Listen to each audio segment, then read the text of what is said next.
No stoplight, speeding through this life I lead, I'm in the limelight. Every day I hustle for cheese to get your mind right. Speeding through this life I lead, I'm in the limelight. Please believe, believe, no stoplight. Speeding through this life I lead, I'm in the limelight. Please believe, believe. Bonjour à tous et bienvenue sur le plateau des extrémistes. Alors évidemment, vous vous demandez ce qui se passe. Rien de spécial. Nous nous sommes tous aperçus que l'air était pollué à l'extérieur cette semaine, en fin de semaine dernière. Mais l'air est aussi également très pollué dedans. Entre les virus de gastro propagés par les clims, les particules rejetées par la photocopieuse, ça c'est quand même un vrai problème. J'ai noté plein de choses. Mais non, les microbes emprisonnés, les acariens dans la moquette, les gens qui sortent des toilettes et qui vous serrent la main, c'est juste insupportable. Donc, je propose à partir de maintenant que les gens portent un masque au bureau. Alors c'est assez simple. On va faire d'abord les jours impairs pour les gens dont le prénom commence par un N, comme moi aujourd'hui, et dont l'ascendant astrologique commence par la lettre C. Voilà. C'est assez clair pour l'instant. Donc ça, c'est pour le lundi. Je propose le mardi. Ce sera donc... s'il vous plaît. Le mardi, ce sera les prénoms qui commencent par la lettre V, dont l'ascendant commence donc par la lettre B. C'est clair. Le mercredi, ce que je vous propose... c'est que je fasse le sommaire. Voilà, alors on reçoit aujourd'hui Éric Deguille, double champion du monde de kayak extrême, qui va donc nous parler de sa discipline. Je le fais bien, je fais bien le Nicolas Deuil.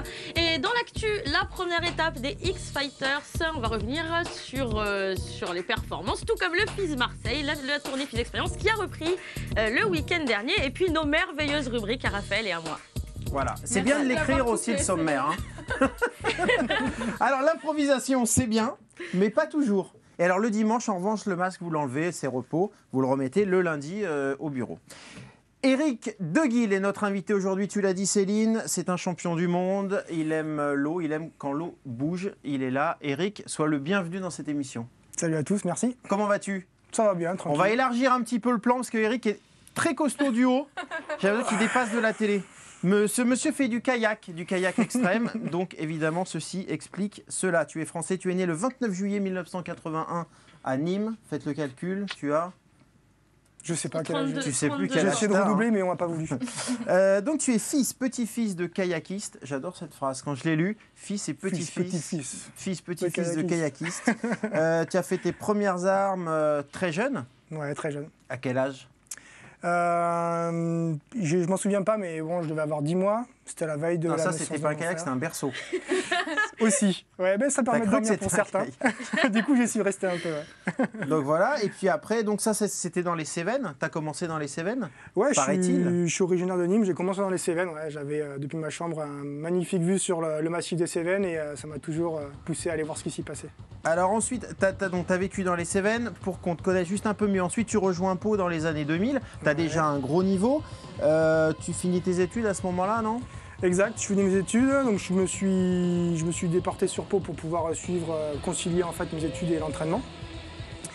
Et puis après une bonne dizaine d'années à faire des compètes à travers le monde en slalom, et puis avoir rayé le rêve olympique, la remis de côté, je suis parti sur la vraie rivière. En fait, au début, tu commences par du kayak traditionnel, un peu de compète. Olympique. Tout à fait, voilà. C'est ça. Ouais. Et tu passes au kayak extrême. Le vrai tournant, ça a été en 2008, la Green Race, la grosse compétition aux États-Unis. Ouais.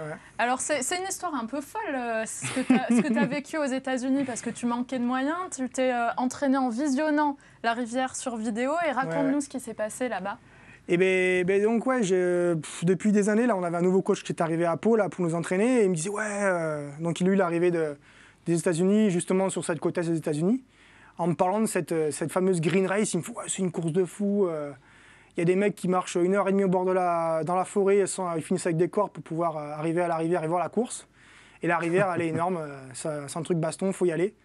Donc j'ai dit un jour j'irai faire la Green Race. Et pas beaucoup dessous tout ça, je suis parti faire la Green Race avec mon baluchon.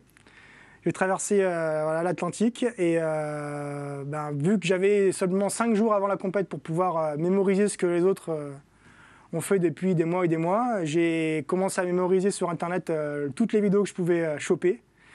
Et 5 jours plus tard, je remportais la Green Race en bateau court. Podium, l'outsider sur le podium. Énorme. Les gens n'y croyaient pas parce que je suis le premier non-américain à gagner la course. Et en plus, avec la manière, cette fois-ci-là, c'était une sacrée expérience. Donc t'es pas arrivé là par hasard parce que tu as les bassins, équipe de France, championnat du monde et tout ça, sauf que ton truc c'est l'eau vive. Ouais. Et là, c'est l'adrénaline, le truc, tu voulais faire ça depuis que tu étais tout petit. Ouais, tu voulais te balancer dans des trucs de fou. Exactement, les trucs de malade, les trucs impensables. Donc du coup, pour toi, les parcours bétonnés, là, c'est fini. C'est l'eau vive maintenant. Je peux pas dire que c'est totalement fini puisque j'y suis quand même un peu tous les jours pour mon entraînement. Mais c'est pas ce qui m'inspire, ouais. C'est pas où j'ai envie de progresser le plus du temps, la majorité du temps. Le fait de... Tu n'avais pas été sélectionné pour les Jeux Olympiques, ouais. Donc c'est ça qui t'a ensuite poussé vraiment à aller vers le freeride ? Non. J'ai toujours eu, à un moment dans ma préparation, eu l'envie, le besoin même d'aller faire de la vraie rivière. Et puis c'est devenu de plus en plus voilà, récurrent et finalement j'ai fini par y venir, quoi. Avec les courses extrêmes qui commençaient à fleurir partout dans le monde, ça a été l'opportunité et j'ai pris le pas. On a sur MCS Extrême en plus. On diffuse, oui. Effectivement, ouais. La Cycline en Autriche, yes. On la diffuse ici et celle-là tu l'as gagnée. Mais non, j'ai fait, je sais pas, je l'ai fait 6 fois, j'ai dû faire 5 finales.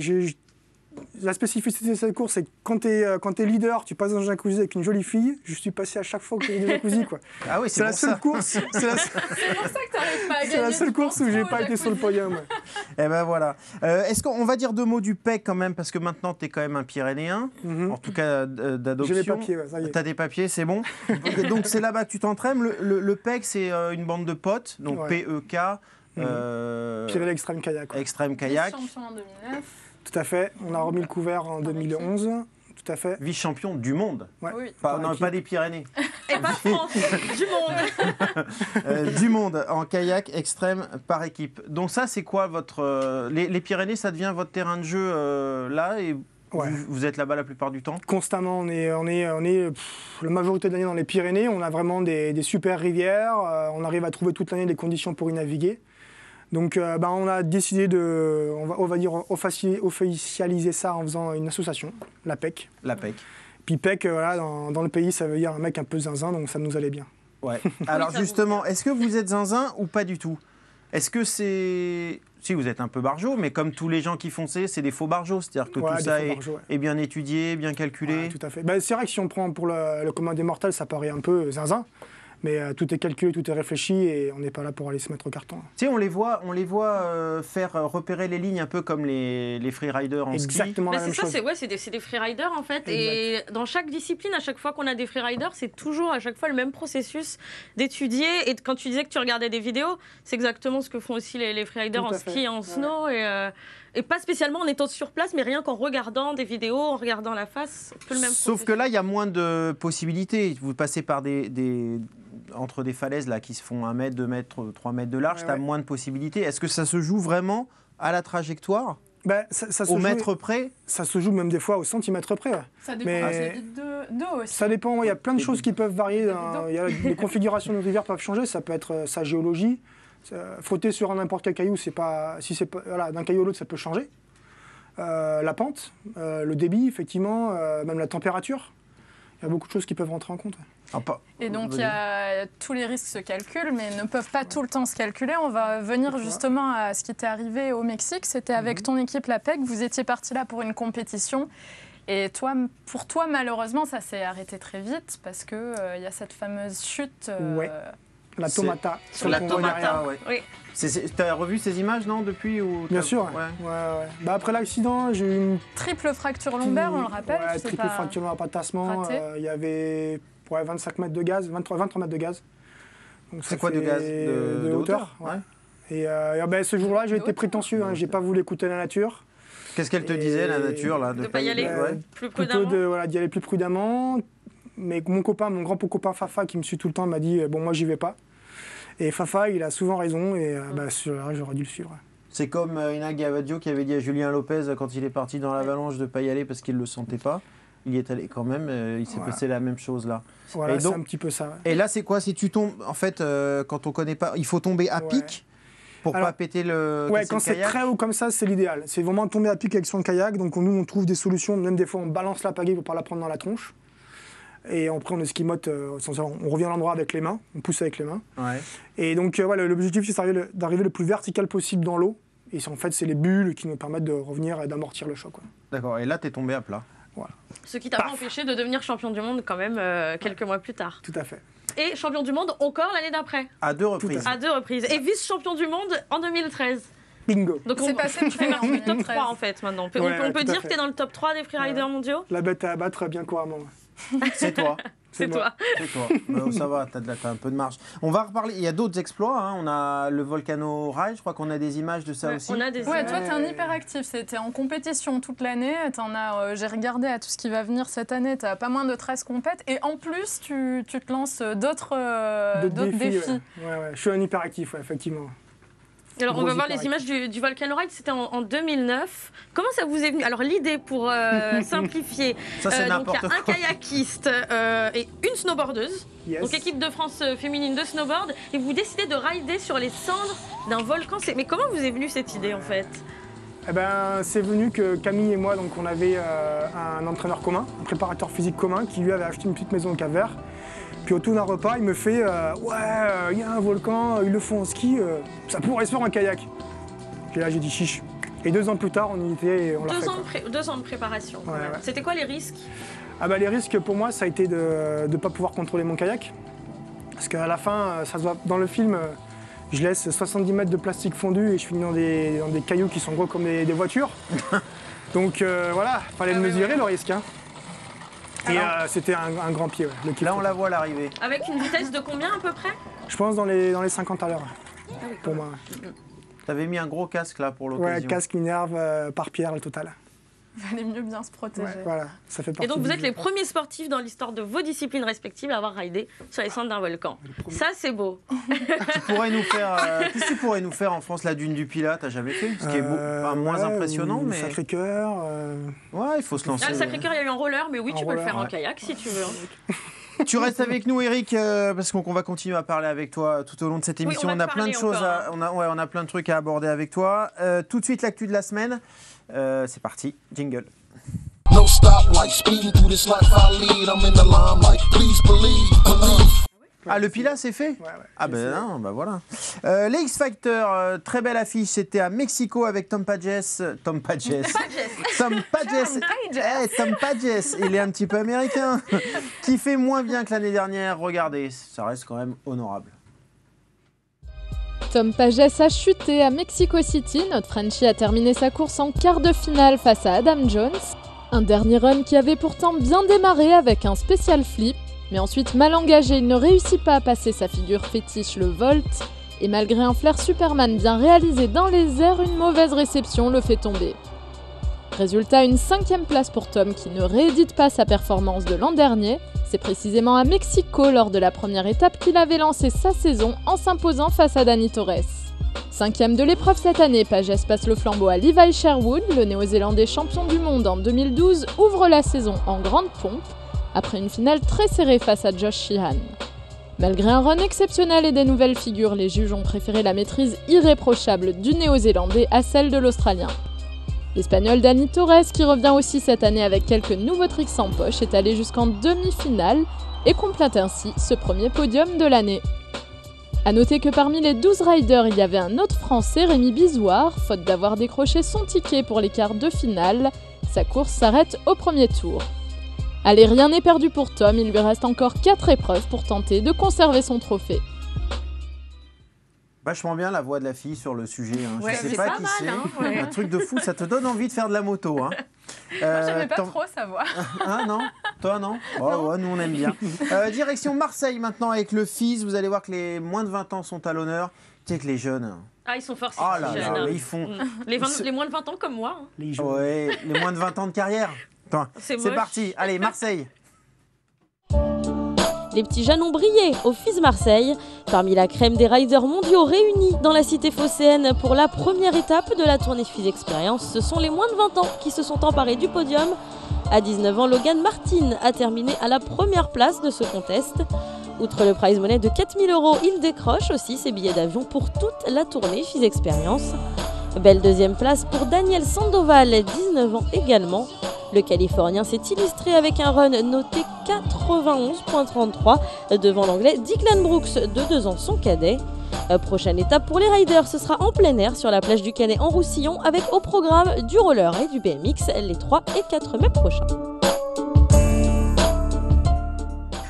Oui, tu disais, Eric, que tu t'inspirais, les kayakistes s'inspirent des gens qui font du FMX et du BMX. Je ne sais pas si tous les kayakistes s'en inspirent, mais en tout cas, moi, ça m'inspire beaucoup. Ouais. La façon dont ils attaquent un gap ou les réceptions, tout ça, ça me parle, quoi. Et Alors, tu disais que justement, pour les réceptions, il y avait une similitude. Comment? Parce que, alors là, pour le coup, j'ai du mal à visualiser. Par exemple, je sais pas, moi, je m'imagine dans mon kayak, sur les courses extrêmes, l'objectif, c'est d'aller donc le plus vite en bas. Quand on a des sauts qui font 12-14 mètres, il faut arriver à ricocher sur la réception sans se faire mal. Et pour moi, je m'imagine très souvent au volant de mon VTT de dirt. Et donc l'objectif, c'est de vraiment arriver à déposer la roue avant ou voir les deux roues en même temps pour pouvoir gagner le maximum de vitesse sur la réception. Et c'est exactement ce que je fais avec mon kayak, quoi. Arriver à trouver, même en l'air, je veux dire, même si je suis un peu cul-de-jatte dans ma savonnette, à essayer de déposer par l'avant. Et... On va t'en parler un peu. Voilà, un peu limité du bas, quoi. Le haut, ça va, mais le bas... Non, mais donc peut-être bientôt des figures en kayak. Ça se fait déjà, ouais. Ah ouais, d'accord. Ça se fait déjà. Non, mais des figures, je parle de sauts périlleux. Ah ouais, tout à fait, ouais. Salto oui, mais toi, avant, t'en fais pas. Arrière, je suis pas encore trop adepte, ouais. Ouais, ben voilà, j'ai pas vu d'image d'Eric. Ça pourrait arriver que ça la arrive. tête en bas. En revanche, eux, ils font pas non plus trop de figures, c'est le ski cross. C'est le ski cross, c'était sur MCS Extrême en direct, c'était à Areux. J'aime bien ce... Areux en Suède. Alors, le médaillé de bronze au JO, Jonathan Middle, a décroché la 2e place. Chez les femmes, Ophélie David, elle a pris la 2e place dimanche. Elle avait pris la 4e place samedi. Pourquoi tu ris? Parce que Ophélie David, 3e, 2e et... Oui. Là, c'était la 2e place. Donc, elle avait été 4e la veille. Et donc, elle a décroché le 57e podium de sa carrière sur le circuit. Et surtout, le 6e de la saison. Elle est la bienvenue quand elle veut, Ophélie David, elle est la bienvenue et elle a... Avant la fin de la saison de ski, voilà, quoi. Elle veut venir. Bon, y avait aussi du border cross à la Molina. C'est où la Molina, Nicolas? C'est en Espagne. C'est bien, t'as bien vérifié sur Wikipédia. Bon, de moins belles performances pour les Français. Le premier Français, Tony Ramouin, a terminé 12e. Pierre Vautier est tombé en quart de finale. Donc ça s'est arrêté là pour lui. Et chez les filles, Nelly Moen-Locose, elle s'est classée 8e. Voilà, la meilleure Française, elle s'est classée 8e. Et c'était sur notre antenne, c'était chez nous en direct. C'était sur notre antenne parce que vous êtes restés tout le week-end sur notre antenne, donc vous avez vu tout ça. C'est juste un petit rappel. JO paralympique, c'est encore toi? Oui. Tu gardes la main? Je garde la main, comme dans Question pour un champion. Vendredi, Cécile Hernandez-Cervellion, vous la reconnaissez peut-être, elle était venue sur le plateau des extrémistes pour en parler novembre des handicaps dernier. Invisibles. Oui, elle nous disait qu'elle aurait bien aimé participer aux Jeux paralympiques. Elle a été sélectionnée au tout dernier moment, elle a été parmi les derniers sélectionnés en février, et elle a remporté la médaille d'argent en snowboard debout. Et ayant une sclérose en plaques. Voilà. Donc, très belle histoire. Chichrit, comment va-t-il? Ça va. Ça va? On est rassurés, ça va. Oui, il a eu quelques contusions. Alors, est-ce que tu avais entendu parler de la tentative de record? Encore une tentative de record. Comme tout le monde sur Internet. Pour Guerlain, voilà. Donc, il devait battre le record du monde du saut en voiture le plus long. Alors, il devait le faire le week-end dernier. Malheureusement, la météo l'a pas permis. Donc, il l'a tenté hier matin à 8h35 précisément. Il savait qu'on avait notre émission aujourd'hui. Oui, il savait qu'on avait l'émission aujourd'hui. Donc, il s'est arrangé pour qu'on puisse avoir les images. Malheureusement, il n'a pas réussi le record. Voilà, de la réception. Chez le boulanger, là. Voilà, on parlait de réception réussie. Ben voilà, c'est pas du tout le cas là. Plusieurs tonneaux. Il a été transporté à l'hôpital.